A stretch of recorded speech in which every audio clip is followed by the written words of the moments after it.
안녕하세요. 튼튼이 가족이에요. 이전 영상 잘 보셨나요? 이전 영상에서는 임신 당뇨 산모들이 하루에 섭취해야 할 열량과 그 열량을 식품군별로 나눠드렸고요. 그리고 그 식품군별로 1 단위의 교환 단위로 바꿔드리는 그런 설명을 좀 해드렸어요.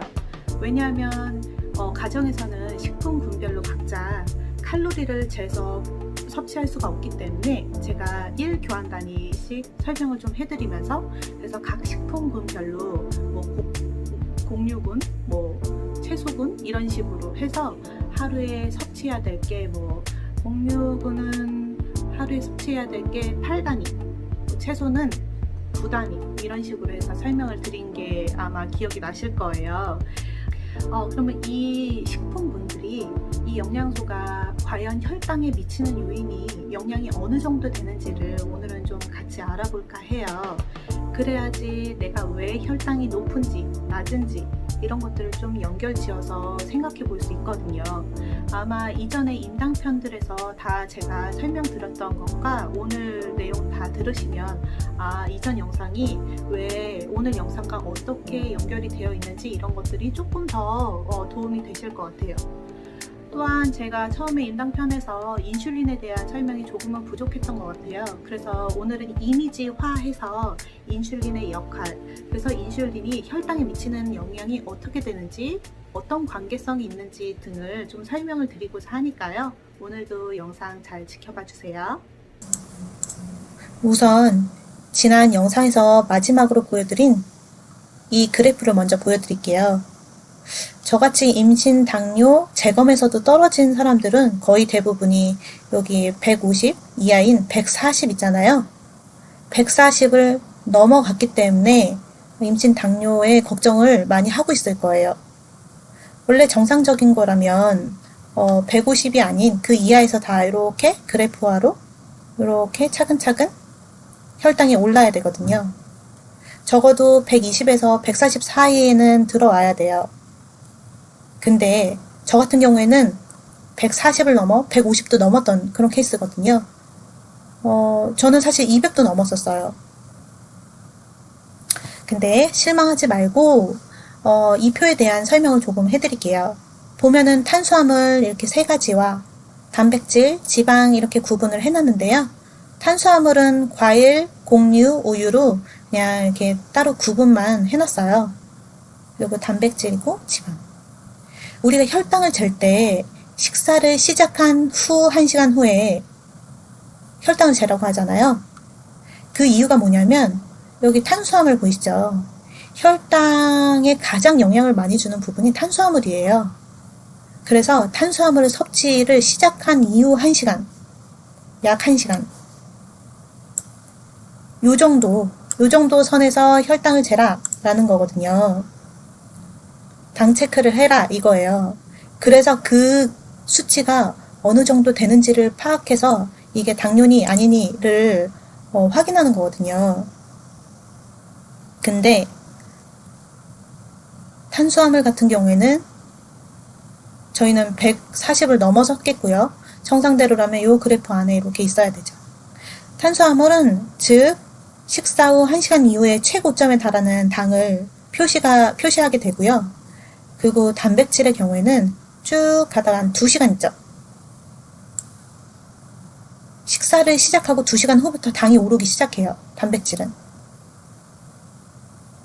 예를 들어서 우리가 고기를 먹고 밥을 먹고 이렇게 하면 밥에 대한 혈당은 쭉 올라서 1시간 후에 딱 체크되고 마는데 이렇게 다시 적어지는데, 단백질은 탄수화물이 혈당이 다 내려갈 때쯤 혈당이 시작이 되죠. 지방도 마찬가지예요. 지방은 단백질이 최고점에 달하기 전에 시작을 해서 총 1, 2, 3, 4, 5, 6시간을 가네요. 그쵸? 지방 같은 경우에는 혈당이 늦게 올라와요. 그래서 보면은 우리가 여기에 채소는 없잖아요. 우리가 뷔페나 이런 데 가면은 보통은 첫 식사를 채소로 하고 그 다음에 순차적으로 고기를 하든 탄수화물을 하든 보통 그렇게 섭취를 하는 게 좋다라고 하는 게 이 혈당하고도 관계가 있어요.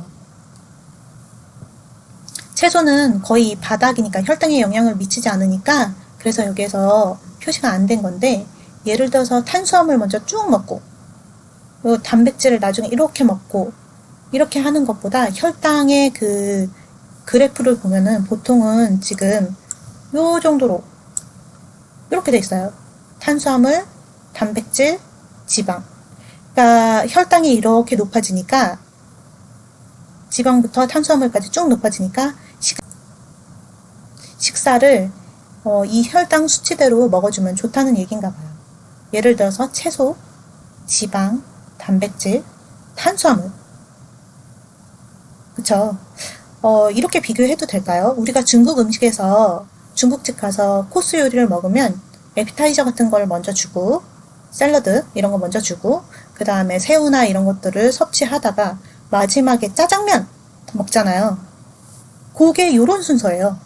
자, 여기에서 샐러드 그 다음에 새우류 같은 걸 먹고 그 다음에 짜장면 그쵸? 그런 순서예요. 그래서 뷔페나 이런 데에서 보통 이런 혈당을 다 감안해서 그래서 이렇게 공급을 해주는 것 같아요. 적어도 식사를 한 1시간 후 혈당이 120에서 140 안에 들어야 된다고 그랬잖아요. 만약에 우리가 이런 식단을 다 지키기가 너무 귀찮아서 탄수화물을 무시를 해버렸어요. 아예 안 먹었단 말이죠. 사실 안 먹는 거는 본인한테는 도움이 될지언정 아기한테는 도움이 안 될 수 있어요. 왜냐하면 저혈당이 올 수 있거든요. 제가 지난번에 식단 교환 단위를 보여드렸죠. 저의 식단 교환 단위를 아침, 점심, 저녁으로 해서 이렇게 마련을 했었어요. 곡류, 우유, 과일, 지방, 어육류, 채소군 해가지고 8, 2, 2, 5, 8, 9 그래서 아침에는 2단위를 먹고 점심에는 3, 저녁에 3 해서 토탈 8 과일은 아침은 무시하고 점심과 저녁에 먹기로 하고 2 이런 식으로 해서 저는 식단을 이렇게 먹겠다고 계획을 짜놨었거든요. 물론 이걸 100% 다 지키긴 힘들어도 될 수 있으면 이 정도를 지켜서 아침, 점심, 저녁을 골고루 영양 섭취를 해야겠다라는 생각을 가지고 혈당 체크와 당 체크, 그 식사를 영양소를 다 골고루 섭취할 수 있도록 계획을 했었죠. 일전에 인슐린의 역할에 대해서 제가 간단히 설명드린 적이 있었는데요. 이게 구두로만 설명하다 보니까 아마 이해가 조금 부족했을 수도 있어요. 그래서 이번에 이미지화를 해서 좀 이해를 돕기 위해 준비해봤거든요. 우선 우리가 섭취하는 음식물, 그러니까 영양소들은 이렇게 몸속으로 들어오면서 포도당으로 바뀌게 돼 있어요. 이 초록색이 포도당이거든요. 이렇게 쭉쭉쭉쭉 몸에 들어오면서 포도당으로 바뀌게 되는 거예요. 근데 이 포도당은 우리 몸에 어떤 역할을 하냐? 우리가 에너지를 사용하는 데 있어서 그 에너지에 필요한 세포를, 그 에너지가 세포로 구성되어 있는데요. 그 세포의 활력을 돕게 해줘요. 근데 포도당이 세포의 활력을 어떻게 돕냐? 포도당 자체로만은 그 역할을 사실은 하지 못하고 세포를 도와주기 위해 췌장에서는 이렇게 파란 색깔의 인슐린을 분비를 하게 돼 있어요. 그러면 이 포도당은 이 인슐린을 만나서 그 세포 속에 잘 들어가야 되는 거죠. 그래서 이런 세포 속에 에너지를 만들기 위한 이런 세포 속에 포도당들이 딱딱 이렇게 들어가야 돼요.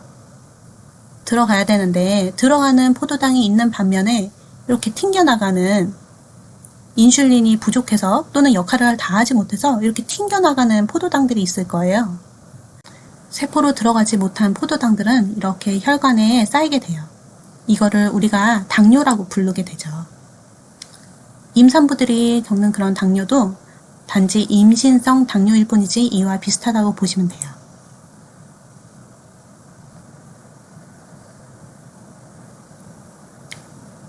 정리를 하자면 인슐린은 우리가 에너지원을 구성하는 세포에 활력을 넣기 위해 포도당을 주입해야 되는데 그 주입할 수 있는 하나의 열쇠, 키, 라고 보시면 돼요. 그래서 췌장에서 인슐린이 분비되지 않으면 계속 그 포도당들은 혈관에 쌓여서 심각한 당뇨의 합병증으로 이뤄질 수 있는 거죠.